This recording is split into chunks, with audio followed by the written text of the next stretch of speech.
All right, well, welcome to Rare Classic Cars. We have Bob and Adam. If you don't know who Bob is, then you're probably watching the wrong channel. So, Bob, this is a real treat from, I'll say, my first interview.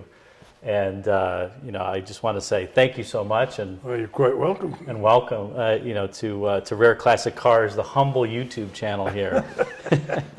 It's doing okay, though. It is, yeah. No, it's fun.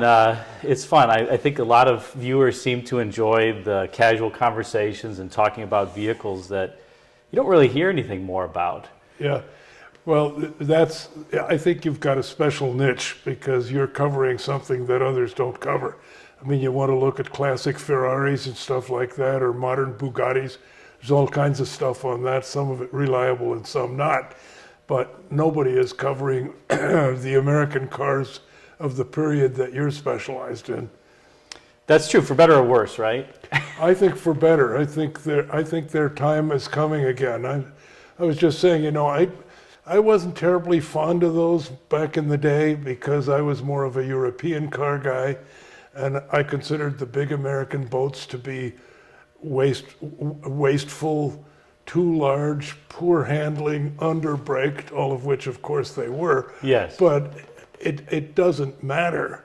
And now you look at them and you think, boy, what noble beasts they were that used to roam the planet. They are. The Mastodon, for those who don't know, you may have seen on my channel, I drove my 71 Marquis Brougham here, which would perfectly epitomize what you said.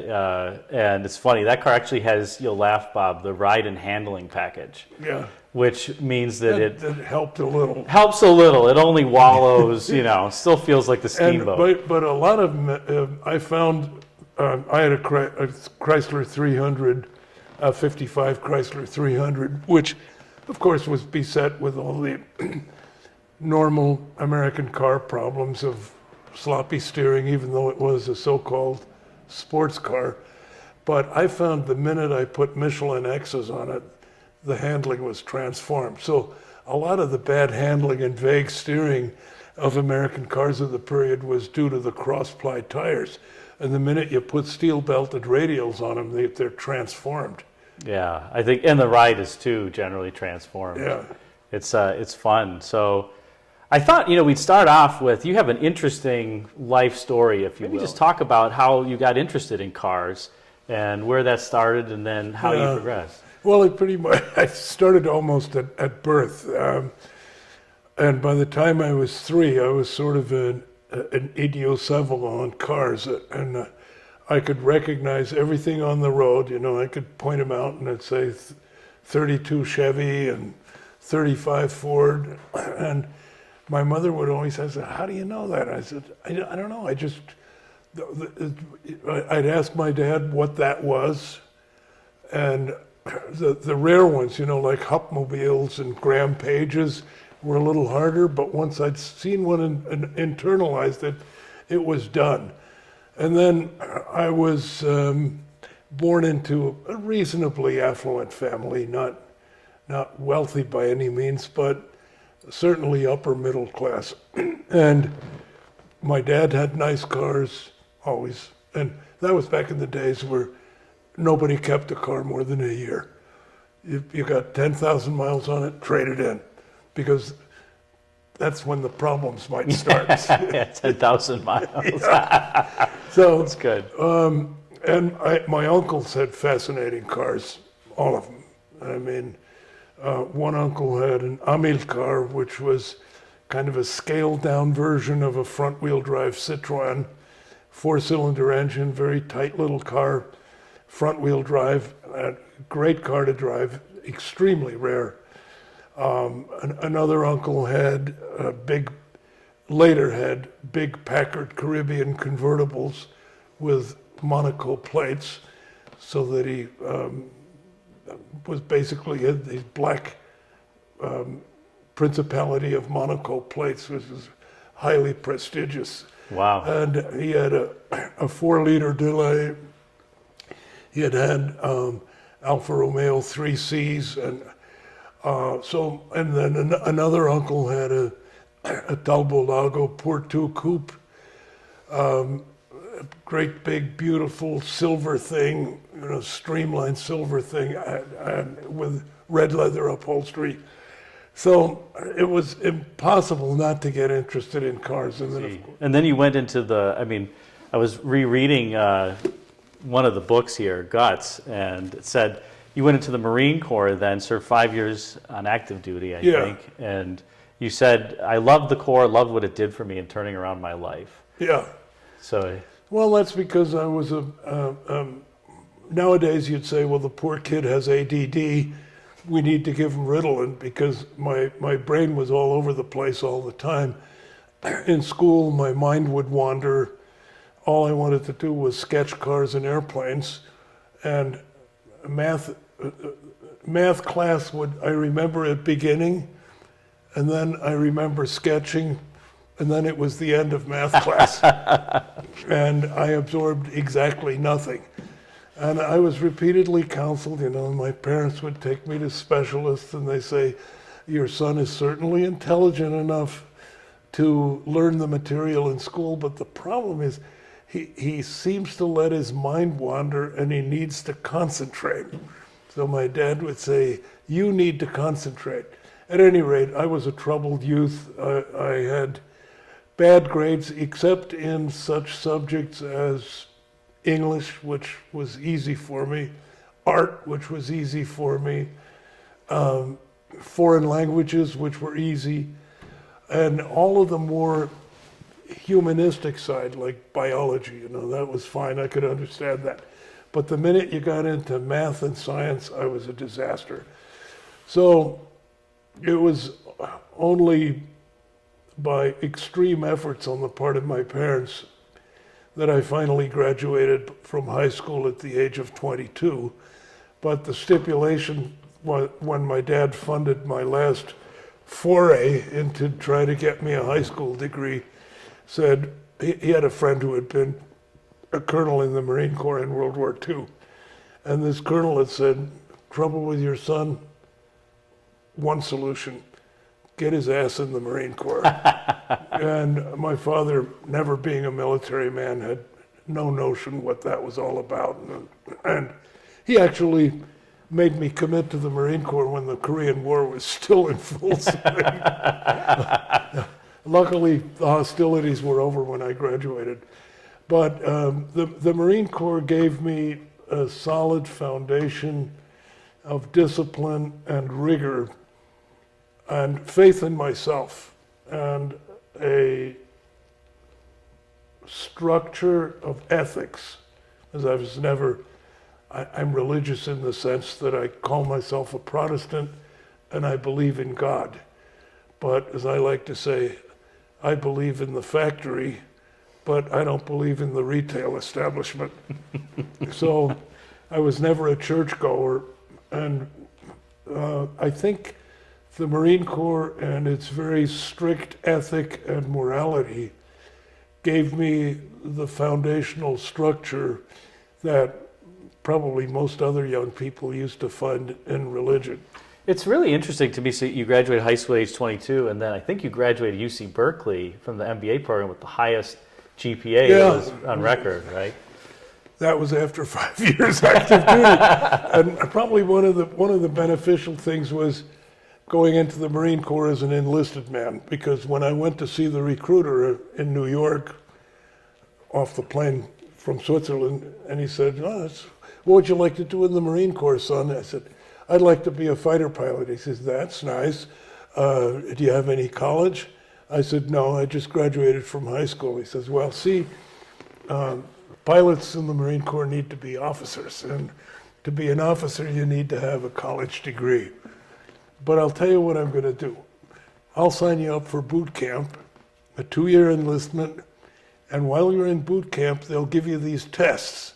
And if you pass the tests and do well, they'll pluck you out and send you to officer candidate school and flight training. I said, well, that sounds good. So I signed up, and I didn't realize at the time that he didn't lie. It all turned out exactly like he promised, except instead of testing early on, and we'll pluck you right out of here. Sure. It was An elite, yeah. a year elapsed, and I had completed boot camp and was waiting for my orders and needed minor nasal surgery to correct a deviated septum and so forth and so on. But and I also didn't realize that the applicant to success ratio was 3,000 to 1. That's a pretty slim pickings. So you made it through, though. Well, Yeah, I did. That's an amazing story, from what you just related, I think, and what the Corps did to your life. Mothers are never sure whether they want me to tell their kids the story or they don't want me to tell their kids the story. Because on the one hand, it could lead the kids to say, well, look how screwed up he was, and he turned out okay. No, I understand. Well, that's a great background. I think that helps people understand where you came from, and I think maybe we'll just transition a bit to you then graduating, starting at GM, and we'll leave off that I learned that you were a vacuum cleaner counter salesman too, so that must have prepared you well. That actually was an interesting period of my life, and I really enjoyed interacting with the customer. And I learned that if you make a sale and you put the customer into something that she doesn't like, you haven't done anything. All you've done is you've made somebody angry, and they're going to come back and say, why did you sell me this? And I had a boss who had a Sunbeam distributorship in addition to Hoover. I hated selling the Sunbeams because they were a canister cleaner with poor suction, and they just didn't do the job. So when women came in with a vacuum cleaner to be repaired, I just said, sure, we can fix this, madam. Have you considered a new machine? She said, well, no, I can't afford that right now. I said, well, I can put you in one of these new Hoover uprights for $10 down, and it's just another 2 payments of $10 each, and the machine is yours.